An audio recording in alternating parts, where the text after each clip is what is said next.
Exterior, dock day, on screen for 3 seconds.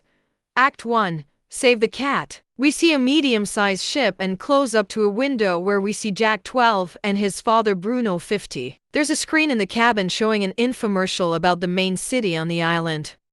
Welcome to the Gray Area, a paradise where natural beauty and a vibrant community come together. Enjoy a safe and peaceful environment with a 0% unemployment rate, ensuring stable employment for everyone. We boast top-notch educational and health facilities, guaranteeing well-being and development. The rich culture of the island is evident in continuous events, festivals, and especially in our art galleries and museums, which enrich our vibrant community lifestyle. Did you see that, Jack? Your Aunt Ramina's gallery was showed in the commercial. How exciting!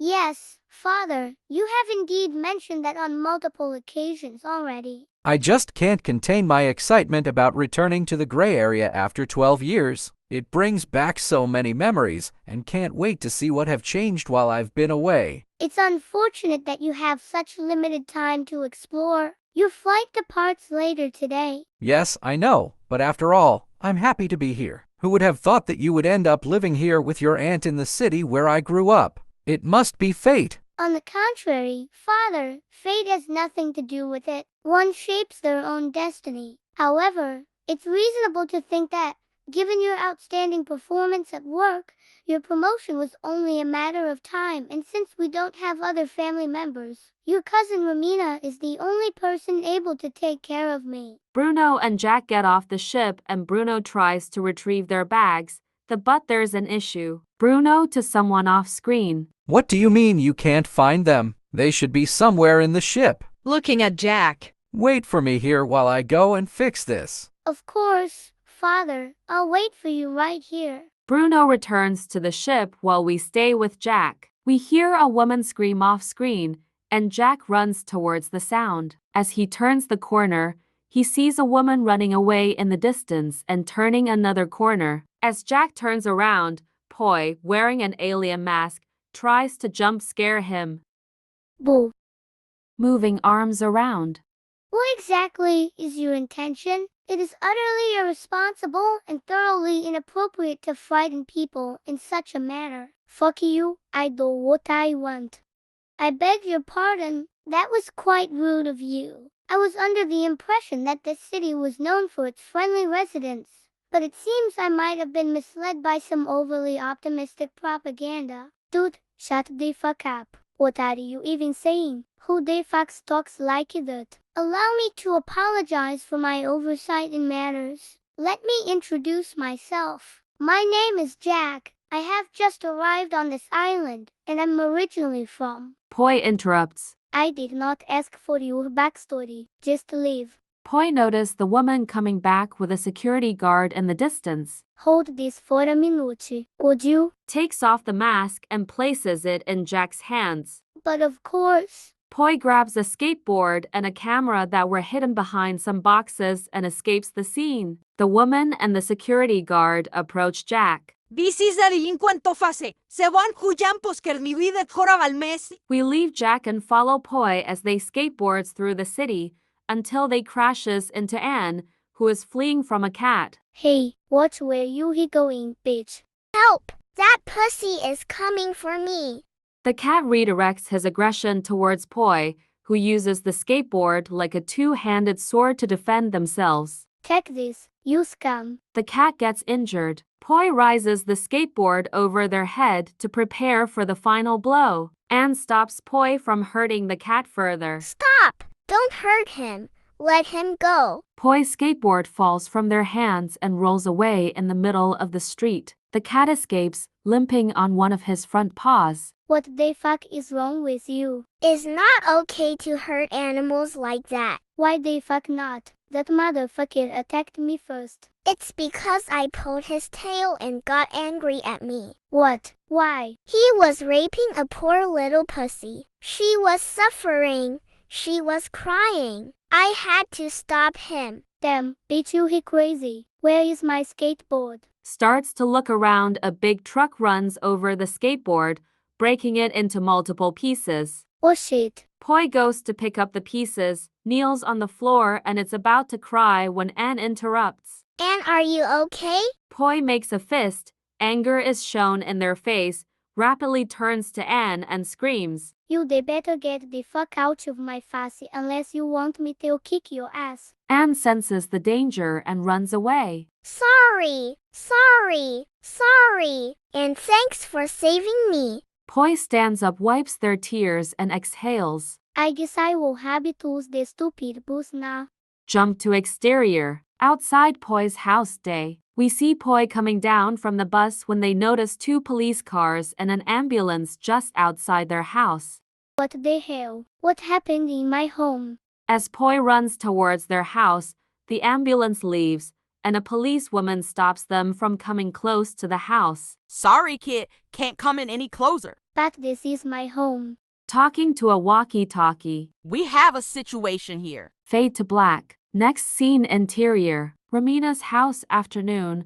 We see Ramina preparing tea in the kitchen when the doorbell rings. It must be them. Ramina walks rapidly from the kitchen to the front door in the living room. The entire room, including the furniture, walls, and floor, features black and white patterns. She opens the door with a smile on her face. We see Bruno and Jak. Cousin Bruno, I'm so glad to see you again.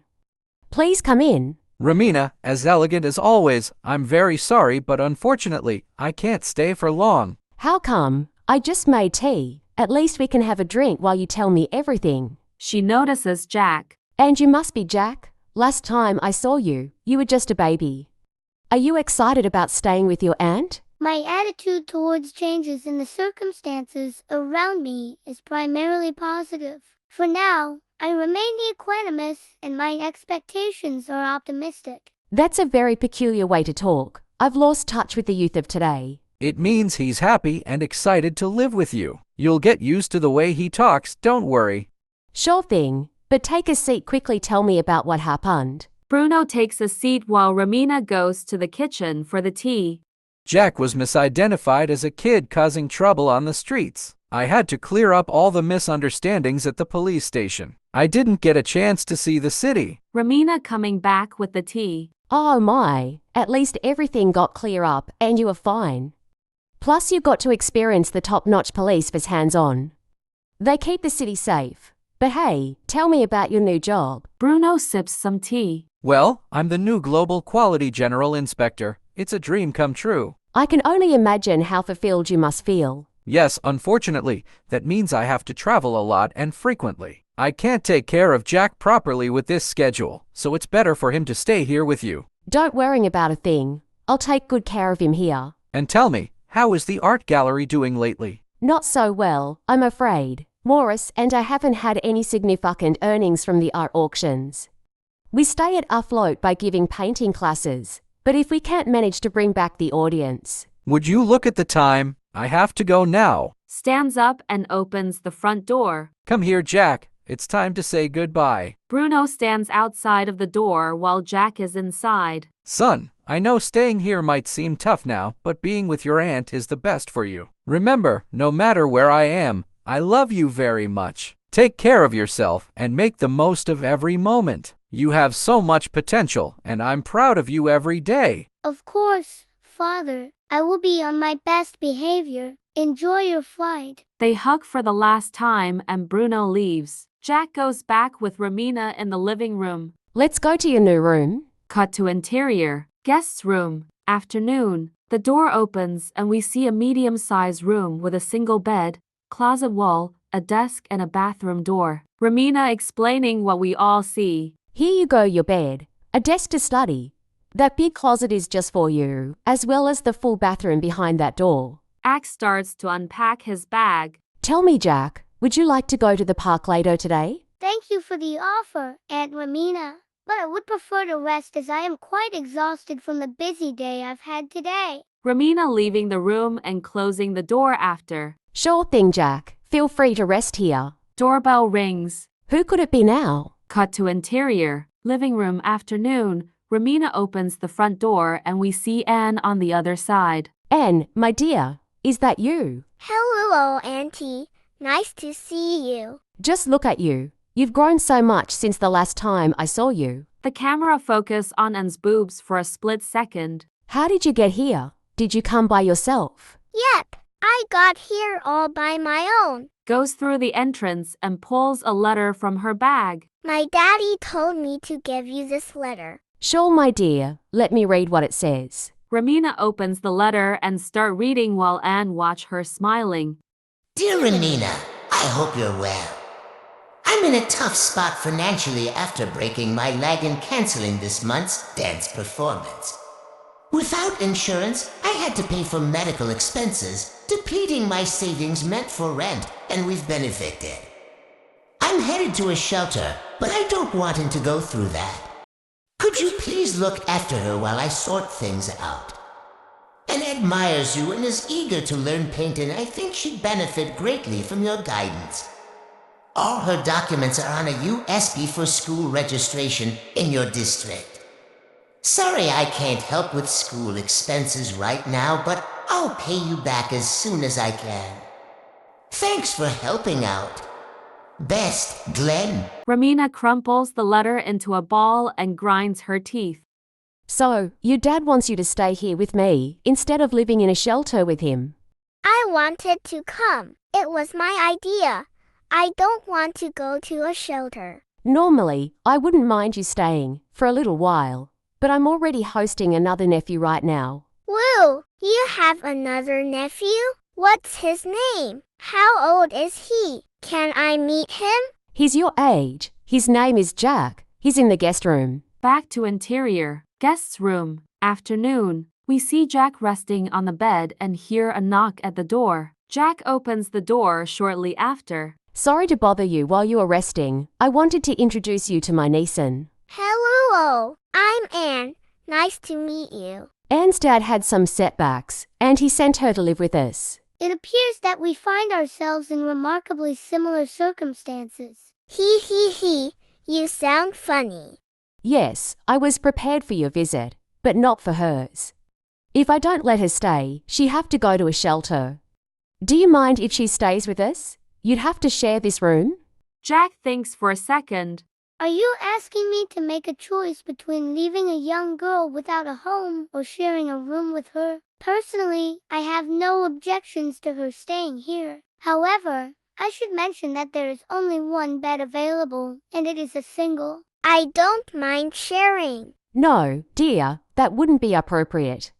Hold on, now that I remember, I should have an inflatable mattress somewhere in the attic. Cut to interior. Below the attic door. Afternoon. Ramina pulls a string from the ceiling, which opens the attic door, and a wooden staircase slowly lowers itself to the floor. Ramina heads up alone for a minute. While we see Jack and Anne looking at the door, the camera focuses on the darkness and shadows visible from Jack and Anne's perspective. Then Ramina comes down with a bag and immediately the phone rings. She rushes to answer it. Hello. Hi, Alexis. Yes. What? Oh, no. Of course. What do I need to bring?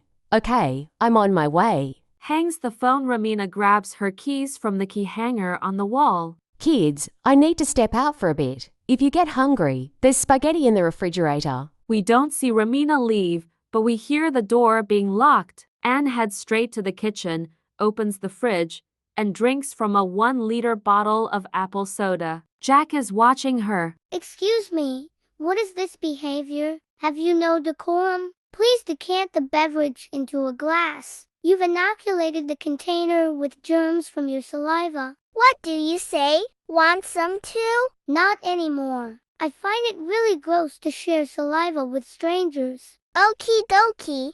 More for me. Anne drinks the entire bottle in less than 15 seconds and lets out a tremendous burp that echoes throughout the whole house. I can't believe you drank all that so quickly. I was super thirsty. I've been on traveling for hours, and apple soda is just my favorite. Anyway, let's inflate the mattress before my auntie gets back. Don't you think it might be wiser to wait until she returns? Plus, it's not bedtime yet. What's the rush? It's better to get it ready now. Maybe there's a surprise problem we gotta fix later. Anne takes the mattress out of the bag and starts blowing into the air hole. While she does that, Jack picks up the paper with the instructions and starts reading. Stop that futile act. The lung capacity of a girl your age is about 2 liters, and the volume of a single inflatable mattress is about 300 liters. You would have to blow air at your maximum capacity at least 150 times, which is impractical at best and a quick way to hyperventilate at worst. What about we take turns to blow into the hole? Teamwork makes things super fun and fixes almost anything. While I agree that in this case we could lower the blow to approximately 75 each, which is still too high by the way, I am not willing to put my lips over that dirty hole that has been tucked away for who knows how many years. Furthermore, there's still the issue of strangers' saliva that I previously mentioned.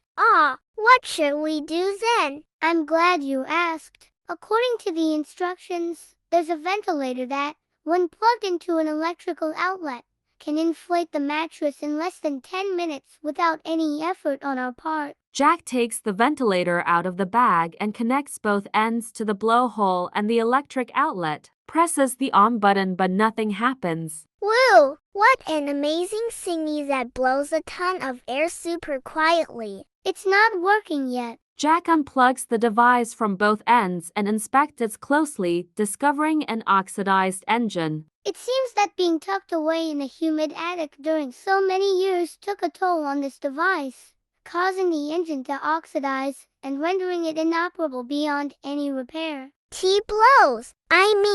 It blows that it doesn't blow. You know what I mean? Jack looks at her with a dull look in his eyes for 2 seconds. Oh well, back to blowing I go. Anne hyperventilates after just one full blow and lays on the ground. I already told you, you don't have the volumetric capacity to. That's it. I just need more of that. Anne runs to the kitchen and starts opening drawers and cabinets, leaving kitchen utensils spread across the floor until she finds a big black plastic trash bag. This is gonna work. Anne returns to the room and inflates the trash bag by opening it and catching air as if she were catching butterflies with a net. Once it's full, she closes the opening with her fist and places it directly over the mattress's air hole. Then, she proceeds to press her body against the bag, making the air rush into the mattress. She repeats this process 3 more times in a quick montage, and the mattress is completely inflated. Woo! The mattress is ready. It took no time. I bet that doesn't appear in the instruction notebook. I must admit, you successfully anticipated and overcame that unexpected problem quite skillfully. However, in pursuit of your objective, you've created quite a mess in the kitchen. What matters now is that the airbed is ready for action. And by action, of course, I mean back and forth of a close-up to Jack and Anne faces. Sleeping? No, silly. Jumping on the bed. Anne starts jumping on the airbed. Fade to interior, living room, later afternoon. Ramina opens the door and enters, followed by Poi, who looks downcast. Kids, come to the living room quickly. There's someone I want you to meet. Shortly after, Jack and Anne arrive to the living room. This is Poi. Due to a series of unfortunate events, Poi must stay with us for the foreseeable future. You know how the saying goes, if 2 can dine, 3 can too. Poi stays quiet. That is the delinquent who framed me. That's the skateboarder who saved me. Do you you know him? her? Her. Him? Tries to solve the confusion. Calm down, kids. It's normal to be confused. Actually, Poi is both a boy and a girl. What? How does that works? Poi was born with half of her private parts female and the other half male. Don't they teach you these things in school? But it's good for you to know this now. Woo! That's interesting. So, how should we call you? Fak. There is a brief silence for a moment. Are you going to permit such language to be spoken within the confines of your home, Aunt Ramina? Poi has had a tough day. Have some patience with her.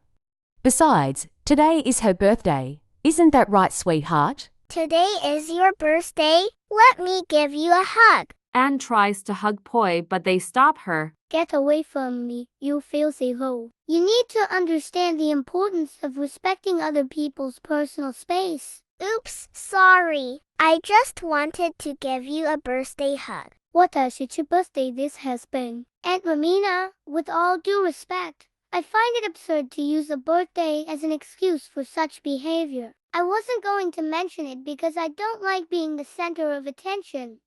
But today is also my birthday, and I don't expect to receive any special treatment. Woo! It is also your birthday? You two must be like twins or something. Do not be misled by the famous birthday paradox. What is that? The birthday paradox states that in a group of 23 people, the probability that at least 2 of them share a birthday is greater than 50%. This seemingly improbable statistic highlights the counterintuitive nature of probability in larger groups. But there is only 4 people here. What are the chances for 2 of us to have the same birthday? For a group of 4 people, the probability is 10.9%, not as high, but still significant. Now that I think about it, isn't it your birthday too, and my dear? Really? What date is today? The date is... No way! That's right, I just remember. Today is also my birthday. What are the chances on that? Well, the chances of that are... Why don't we all go celebrate your birthdays with some cake? Let's head to the kitchen. Next scene cut to interior, kitchen, late afternoon. We see the mess on the floor and then the camera rises and we see Romina quite upset. What happened in my kitchen? Well, we were trying to inflate the mattress and decided it was a good idea to... You'd better clean all this mess. I can't believe I just leave you alone for 5 minutes and you managed to make this mess. If you allow me a correction, it was more than 5 minutes. Be quiet. I'm not in the mood for that right now. I was planning on baking a cake for you, and now you can forget about that. In that case, if you believe it's acceptable, I would be more than happy to take on the responsibility of baking the cake myself. Do you know how to bake a cake? Affirmative. Woo! Cake! What is your favorite flavor? My preferred flavor is undoubtedly chocolate. I like vanilla better, but chocolate sounds good. It's decided then. Chocolate cake it is.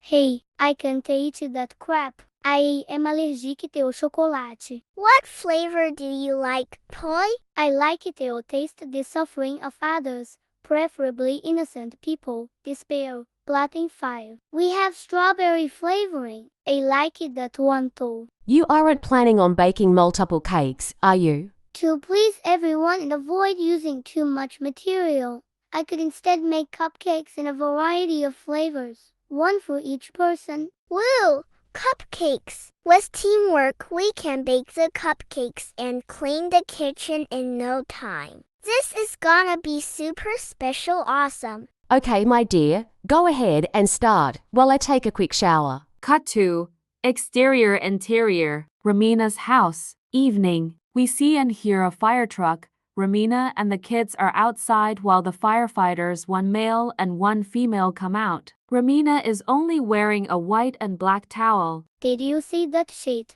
It was so fucking cool. 5. Poi, I hope you have learned your lesson and will refrain from placing metals, such as aluminum foil, in the microwave again. You bet your sweet ass I did. Next to me I wanna start an explosive fire. I know exactly what they'll do. Everything is under control. You can go back to the house. Only some minor damage to the wall and curtains. At least everyone is safe. Thanks to Jack. You were so brave back there. Please, don't mention it. The real heroes are right in front of us. Jack salutes the firefighters. Thank you for your service. Cut to interior, dining room, evening, on screen for 3 seconds. Act 2, birthday suit. Ann and Poi are sitting at the table. Jack is coming from the kitchen holding a big plate with 3 cupcakes on it. Remarkably, despite the chaos of the fire, these 3 cupcakes have managed to survive unscathed. Shall we proceed to dinner? Kay places the plate on the table as Romina suddenly faints and plummets to the floor. Auntie, are you okay? Are you okay, Auntie? Quickly, Poi, call the emergency services again. Just as Jack finished the sentence, Ramina gets up quickly like it's been pulled by invisible strings. Her head dangles a bit before rapidly going back to the correct position.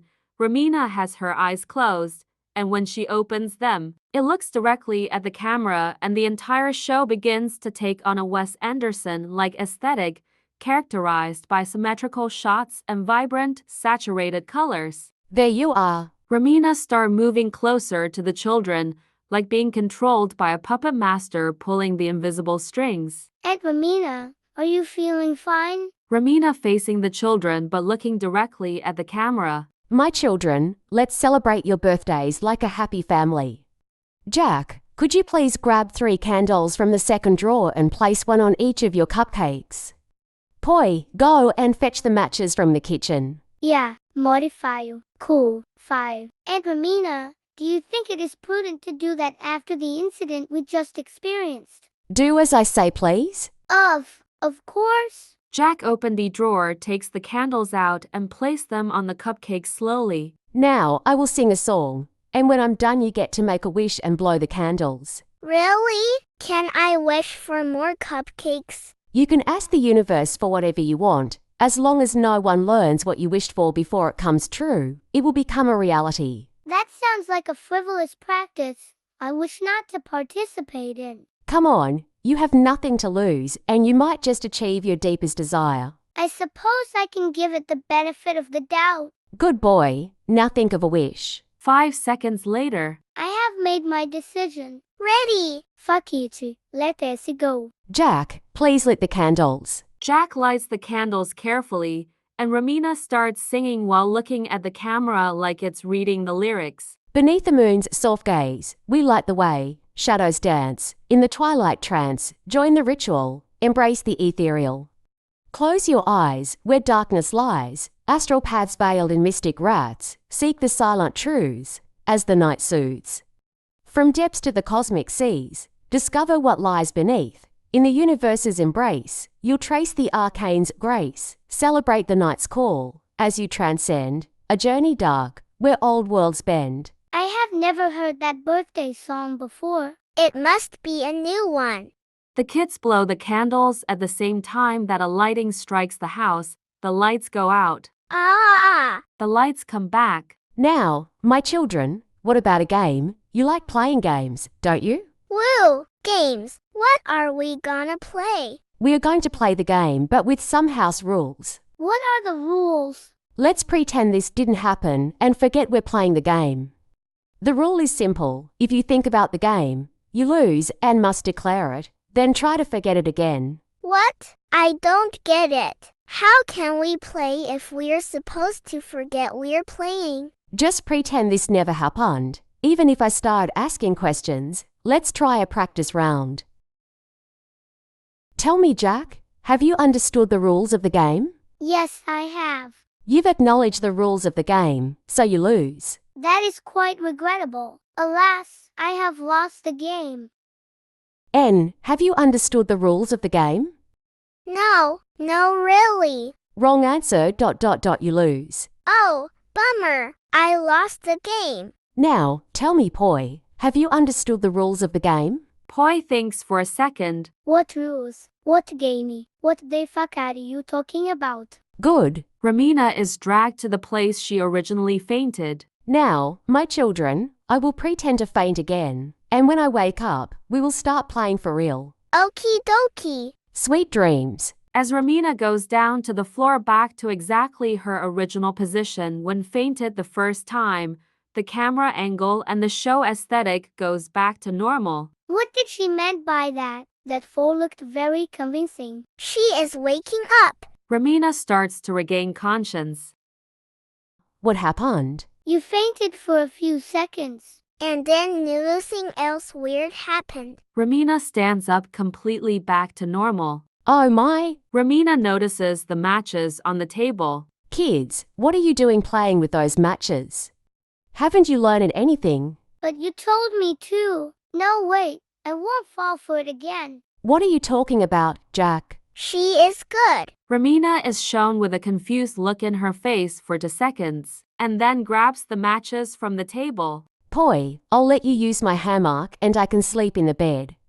I will install it in your new room while you kids finish your cupcakes. But first I need to check my blood pressure. Romina leaves the dining room and goes to her room, which we only see the door being open and closed. Aunt Romina is really good at the game. I don't know. That last line he failed first. You are thinking about the game again. You must acknowledge and accept that you have indeed lost. Oh right, I lost the game again. Hey, why don't you admit it though, since you were the one who mentioned it first? You are in fact correct. I must admit I have lost the game once more. Oh Jack, you made me think about the game again, so I lost the game. Shit, now you made me lose. Enough already. First of all, I've already lost the game. Second, to overcome this impasse, I suggest that as soon as I finish this sentence, the three of us should remain silent and then drastically change the subject.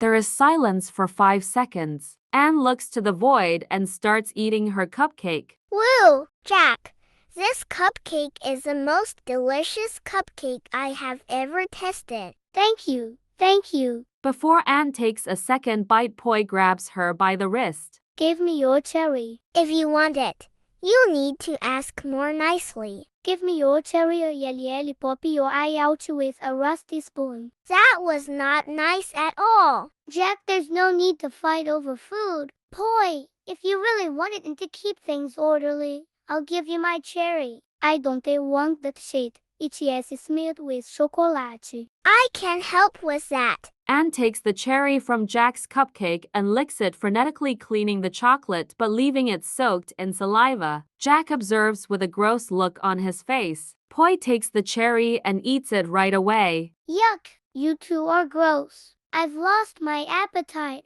Jack leaves the table and goes to the guest's room, takes his pajamas and enters the bathroom. Dissolve to interior. Guest's room night. We see Jack wearing pajamas similar to the ones of Bananas in Pajamas leaving the bathroom while Poi and Anne are waiting. You can use the bathroom now. Anne grabs her pajamas, which is a black tank top with the N symbol and pink shorts, and enters the bathroom quickly. So, what happened with my alien mask? It was confiscated by the police as evidence. I bet you had fun at the police station. It could be said it was an enriching new experience that I hope not to repeat anytime soon. Poi laughs. But tell me, what's the reason for you to be here? Did the police force got you? I don't want to talk about that. Very well then, forget that I asked. I'll do the same. 3 seconds of silence. Tell me, Jackie, do you believe in aliens? Well, based on the current evidence, I am inclined to think that we are indeed alone. However, the vastness of the universe leads me to believe. Anne opens the bathroom door abruptly with the new clothes and starts jumping on her bed. I'm impressed. You took a shower and changed clothes quite rapidly. Anne responds while jumping on the airbed. Oh, I didn't take a shower.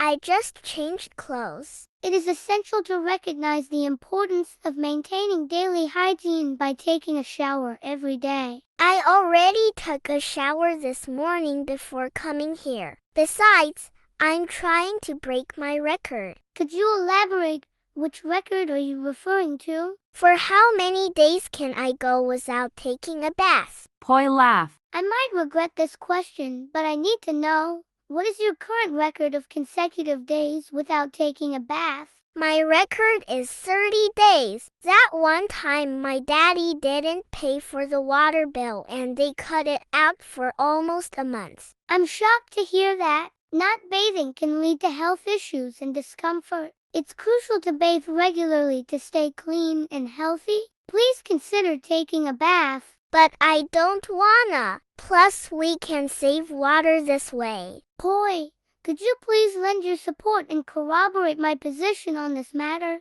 I would greatly appreciate your assistance in reinforcing the significance of what I am trying to convey. I don't know, Jackie. I think he anyways and on this one. Excuse me? What I'm hearing from you, I think everyone should do whatever they want without people like you telling them what they'll do. I find it hard to believe what I'm hearing. Next, you're probably going to tell me that you're also planning to skip taking a shower. As a matter of fact, I will take a shower, but it's because I want to, not because you say so. Thank you very much. You're welcome. Poi looks at Jak with a disappointed look on their face for 2 seconds, then opens the bathroom doors, enters, and then slams the door. Almost immediately after that, Romina enters the room without knocking first. She is carrying the hammock. Shortly after, Romina install each end on opposite walls, leaving the hammock hanging over Anne's inflatable mattress but high enough so there's enough vertical room for both of them.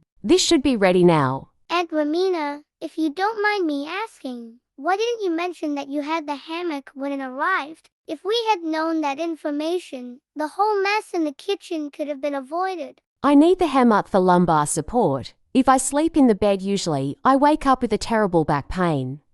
But now I will have to buy another hammock for myself. And a new microwave, and curtains.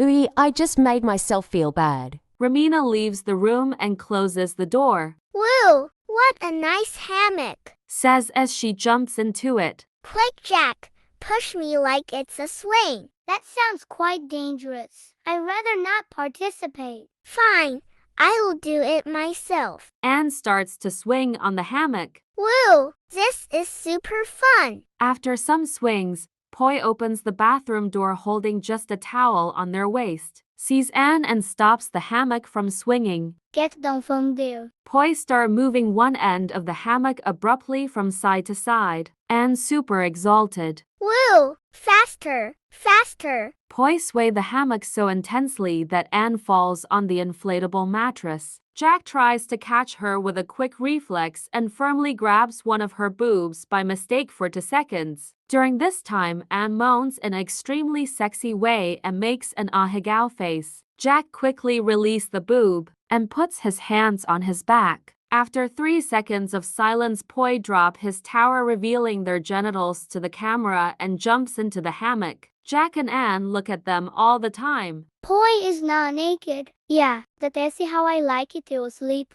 Do you have fucking problem with that? Jak covers his eyes with his hands. I need an adult. I need an adult. Jak runs with his eyes closed and stumbles his pinky toe with the desk in an attempt to leave the room, ignores the pain and leaves the room, runs to Romina's room door and bangs desperately. Help! Help! Help! Romina opens the door after 5 seconds in pajamas with black and white patterns, making her look like a cow. What's wrong, Jak? Poi is not naked. Oh my, that's right, Poi likes to sleep naked.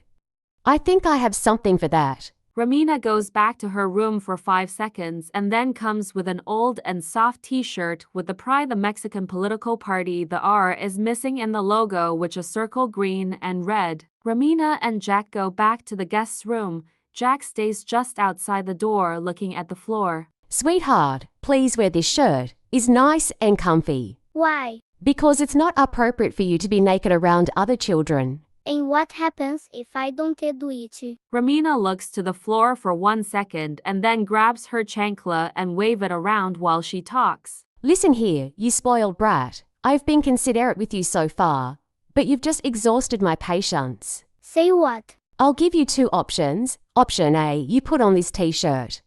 Option B, I beat your ass with this chancla and then you put on this shirt. The choice is yours. Chosa. Don't tell me what to do. You're not my mom. Okay, I see you choosing the option B. Suck my dick, bitch. Now you'll get it. Romina grabs Poi by the hair and forcefully pulls them down from the hammock just above Anne. Romina starts beating Poi ass with the chancla, avoiding hitting Anne. Okay, stop. Ele wear it. Romina stops hitting Poi and let them pick up the t-shirt and wear it. The t-shirt reaches just above Poi's knees. Come in, Jak. Poi is not naked anymore. Thank you very much, Aunt Romina. Not only have you managed to establish order and decency in the room, but you have also taught us a valuable lesson. What's the lesson, Jak? Aunt Romina showed us all it takes is fear and a little focused violence. Aunt Ramina, you inspired me. Sniff, I already knew that. Sniff. Ramina put on her chancla. I know you've had a tough day. It's been difficult for everyone here. Now that we're going to live together, you'll have to learn to overcome your differences. That goes for all three of you. Ramina turned off the light, then leaves the room and closed the door. Good night. Good night. Fade out interior. Guest's room night. The room is completely dark, but somehow we see the eyes of the characters like in the cartoons. While the kids talk, the eyes must move if possible in a funny but realistic way. Woo! Today was the best birthday. I meet new friends, got a new room, and got to eat the most delicious cupcakes that ever existed. Come now, surely the cupcake couldn't have been that extraordinarily delightful, could it? Yes. Yes, 1,000 times yes. What do you think, Poi? How was your day? Poi starts to cry. What is wrong, Poi? Poi crying softly. I miss my home. Cries slightly more. Oh, Poi, I feel so bad for you.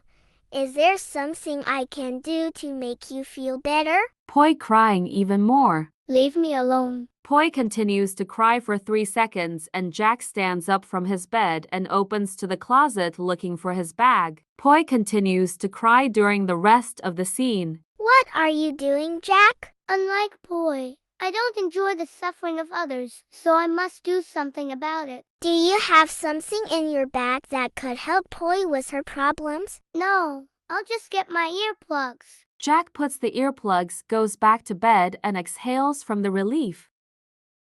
Fade to black. Black screen. On screen for 3 seconds. Act 3. Break into thirds. We hear a door made of heavy metal open and close. The narrator enters the recording booth talking to the phone. The screen remains black. Yeah, it was big. I tell him to shove it in her ass. Ha ha ha, I got to go now. I arrive at the studio to record this stupid thing that. What? No, I said I don't want to renew my subscription. Good day, sir. All right then, let's get this over with so I can get back to the strip club. Tanisha is on tonight, and I don't want to miss it.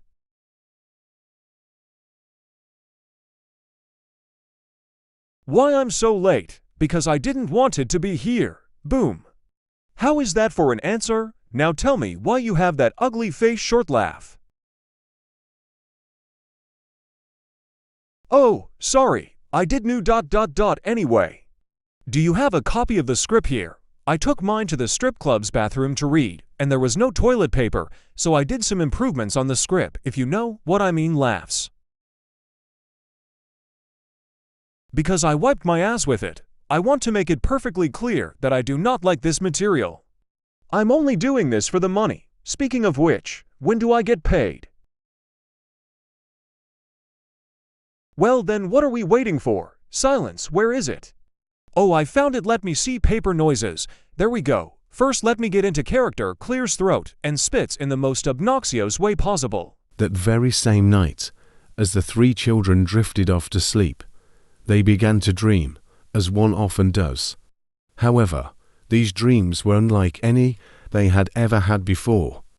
Come along and join me in their dreams, and let's discover together why they were so extraordinarily different. The screen starts to populate with the background, objects, and character from the dreams as the narrator describes them. Most of the interpretation is left open for the director to decide. Also, each dream should have different animation style. Jak's dream, like the Attack on Titan anime, ends like Dora the Explorer, and Poi's dream is stop motion like Coraline. In Jak's dream, he was sailing the high seas aboard a grand ship, dressed as the captain, which marked him as the leader responsible for the vessel. His crew worked diligently around him, tugging ropes and adjusting sails, striving to keep the ship steady and on course. The darkening horizon foreshadowed an impending storm, setting the stage for a whimsical, tense adventure on how Jak and his crew would navigate this brewing challenge. Come on, men, today is a great day for an adventure. In her whimsical dream, and soared through the sky, eating clouds shaped like cotton candy. This reflected her deep yearning for comfort, stemming from her hunger after eating only one cupcake all day. Yet, Despite her constant eating, she never felt fully satisfied, symbolizing her unending search for fulfillment. Woo! These clouds are delicious. I can't stop eating them. Poi's dream darkened, placing them in a shadowy corridor of closed doors, symbolizing life's uncertain choices. They felt pursued, evoking fear and danger, as if trapped by their unresolved fears. Their legs moved painfully slow, deep in honey, intensifying the sense of entrapment. Oofy, that thing is coming for me. The second on command looks like Jack's dad. Captain, the storm is approaching. Batten down the hatches and hoist the sails high. Lads, we must press on through the tempest's roar and the ocean's mighty swell. Let not the fury of the seas deter our course. Onward we sail, steadfast and bold. But Captain, the storm looks very fierce. It doesn't matter. We have to keep going. We can't afford to stray from our course. My ship can withstand this storm and 1,000 more. The entire crew braces for the approaching tempest. The wind howls as the waves grow increasingly menacing. Rain starts to beat steadily on the deck, and Jack stands resolute, his determination clear as he prepares to navigate through the severe storm. Anne, quite unconcerned by the weather's whimsy, continued her endless munching on the fluffy clouds. With each hearty bite, she grew plumper and plumper, her insatiable appetite driving her to devour ever larger mouthfuls of the cottony puffs. Poi slipped into a dark chamber, finding their father ominously turned away. The room, a heavy silence enveloping them, seemed to shrink under the muffled storm outside, casting grim shadows that tightened around them. Dad, help me. They he chasing me in trying to catch me. There was no response. Dad, can't you hear me? With each step Poi took towards his father, they seemed to get further and further away. The darkness engulfed their father completely. Jack's gallant vessel was tossed to and fro by the rambunctious waves of the tempestuous sea. All aboard lurched wildly, and some unlucky souls were sent tumbling into the frothy depths. Yet, Jack stood resolute, unwavering in his determination to brave the stormy ballet. Captain, we are losing men. One more reason to press on. We must reach our destination, or their deaths will have been in vain. Meanwhile, Anne had engorged herself so thoroughly on the cottony clouds that her belly began to roil and rumble in protestation. Still, the siren song of the plump puffs proved irresistible to her gluttonous ways. She sensed something distinctly amiss in the atmosphere. Poor Poi found themselves utterly alone in a dismal, sealed chamber. They started to cry, and their tears flowed so freely that the room became entirely submerged in their salty sorrow, creating a somber and haunting atmosphere. Jack's ship groans piteously as it weathers the storm's tantrums. One mighty mast cracks asunder, and the hungry sea rushes eagerly in through the breach. But the indomitable captain clings immovably to the wheel, refusing to be cowed. When Poi's chamber drowned in tears of despair, they felt the dark pursuer closing in. Desperate, they swam through the salty waters, fleeing to the surface in an open sea just in the middle of the storm. Anne's big appetite gave her a tummy ache so bad that she stopped eating the fluffy clouds. Hugging her belly, she squirmed in pain until it was too much. With a loud fart, she cleared the clouds away. Feeling lighter, she happily tumbled down through the sky. A thunderous boom shakes Jack from his reverie, and all at once the storm dissolves into calm. But his battered ship lists woefully, beginning to slip beneath the waves. Jack knows his duty as captain is to go down with his vessel and stand stalwart, accepting his fate, as his crew piles into the lifeboats. Leave me be, and make for the lifeboats. It was my stubbornness that caused the ship to sink. I deserve to go down with her. My captain, my fate will be the same in the lifeboats. I would prefer to spend my final minutes with you. And plummeted towards what she thought was solid ground, but turned out to be water. Her size from cloud binging created a massive suction, pulling Jack, his second on command, and Poi towards her. They stared in awe at her immense figure as they met face to belly. Jak holds Ann's boob, which is big like a beach ball, and soft like filled with honey. Lucky me. I've been saved by this soft life preserver. Hugs and squeeze the giant boob. Hello, Jak. Hello, Poi. What are you two doing here? Both had clutched their chests as if holding on to lifesavers. Jak, realizing what he was grabbing, quickly let go and fell back into the sea. Poi, still worried about being chased, struggled to comprehend the situation. What is the reason for your massive size? I ate too many clouds. Ah, of course. That explains everything. Help. My ship has sunk. We're going to drown out here in the open sea. Don't worry. I have an idea. And regurgitated the clouds she had consumed and fashioned them into a makeshift vessel.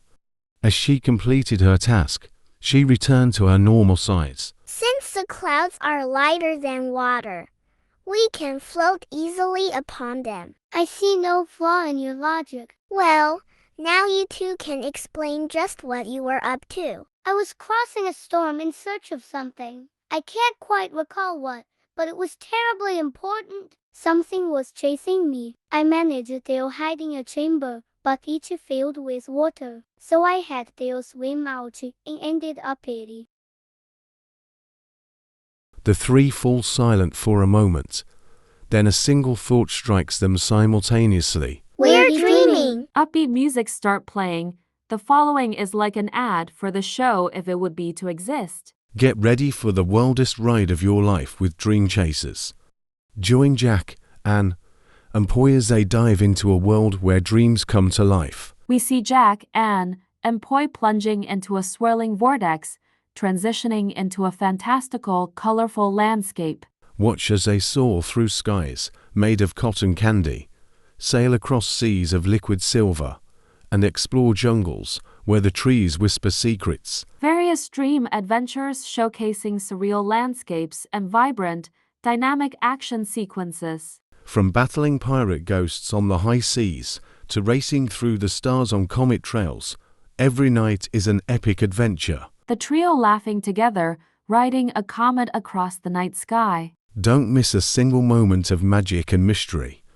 Tune into Dream Chasers, where your dreams are just the beginning. Screen flashes with the show's title, Dream Chasers, followed by the time and channel beneath. Only on Nickelodeon. Ends with the Nickelodeon placeholder logo splashing onto the screen. Upbeat music fades out. The second on command managed to climb to the ship. My captain, you managed to find a new boat. We can reach our goal after all. Jak notices now that the second on command is actually his father. I'm not sure how to tell you this, but this is a dream. You're not real. You seem to be a subconscious representation of my father. But Captain, all our adventures and the oath when we reach the promised Neverland, is it all false? Did all these years together not really happen? I'm afraid so. Well, Captain, I mean Jak, seems like you don't need me anymore. You know, it's funny how this all ended, first. A giant dark monster from the deeps devours the boat in one bite with all the characters with it.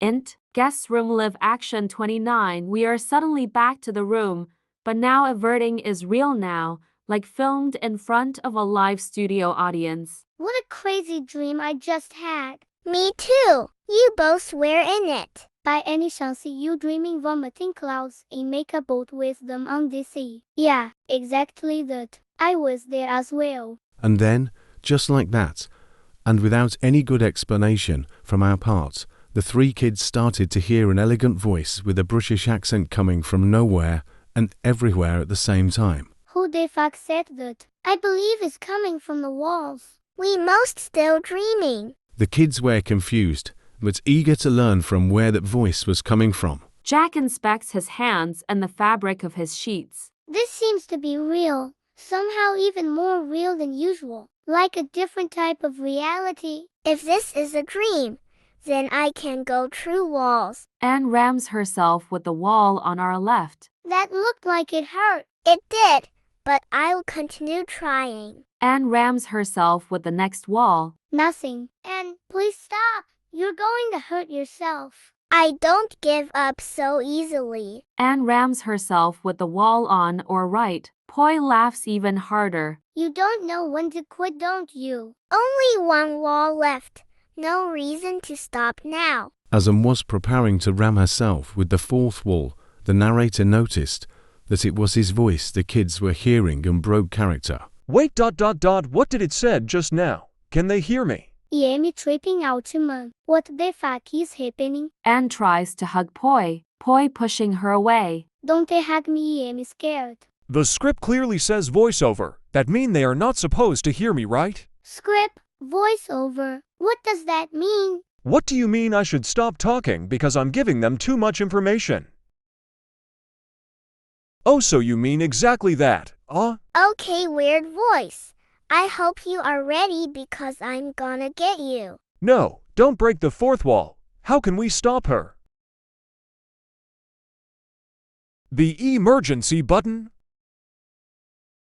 Where is it? The narrator moves things around on the table while Anne gets on Jack's bed to wind up. Ready or not, here I go. Anne jumps from the bed towards her airbed and bounces one more time, flinging herself towards the camera and going over the widescreen black bars, making the illusion that jumps of the screen, hopefully tricking the audience to dodge. As this is happening and one frame before Anne hits the camera, the narrator returns with the button. You mean this button? Click. The end.